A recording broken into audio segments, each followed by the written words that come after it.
Les détails. Le cabinet ministériel a tenu aujourd'hui sa réunion hebdomadaire sous la présidence du Premier ministre Cherif Esmaïl. Les ministres ont discuté d'un nombre des dossiers politiques et économiques, aussi bien que de la situation sécuritaire dans le pays. Le cabinet a également discuté de la mise en œuvre des méga-projets.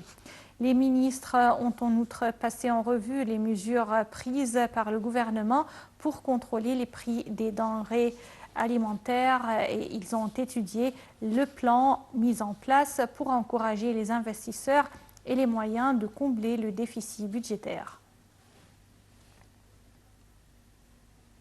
Le gouvernement a annoncé aujourd'hui avoir fait appel de la décision d'un tribunal administratif d'annuler la démarcation des frontières maritimes conclue en avril avec l'Arabie saoudite. Dans un communiqué, les services du Premier ministre ont annoncé que le gouvernement a fait appel et va présenter tous les documents en sa possession pour montrer la validité et la solidité de sa position devant la haute cour administrative qui va trancher dans cette affaire. Hier, le Conseil d'État avait annulé l'accord qui prévoyait la concession à l'Arabie saoudite des deux îles de la mer Rouge, Tiran et Sanafir, après une démarcation des frontières maritimes entre les deux pays.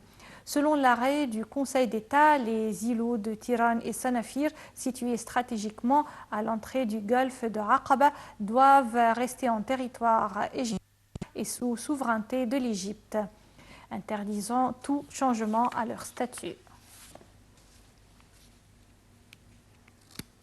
Le ministre de l'Aviation civile, Cherif Fathi, a affirmé aujourd'hui que la commission d'enquête sur le crash de l'avion d'Egypt Air va décider dans quelques heures l'état de fonctionnement des cartes de mémoire des boîtes noires de l'Airbus A320 d'Egypt Air tombé en mer Méditerranée il y a un mois. M. Fathi a souligné que si les boîtes noires doivent être soumises à un examen à l'étranger, ceci sera sous la supervision complète de l'Égypte et elles seront envoyées pour seulement 24 heures et dans un pays déterminé par l'Égypte.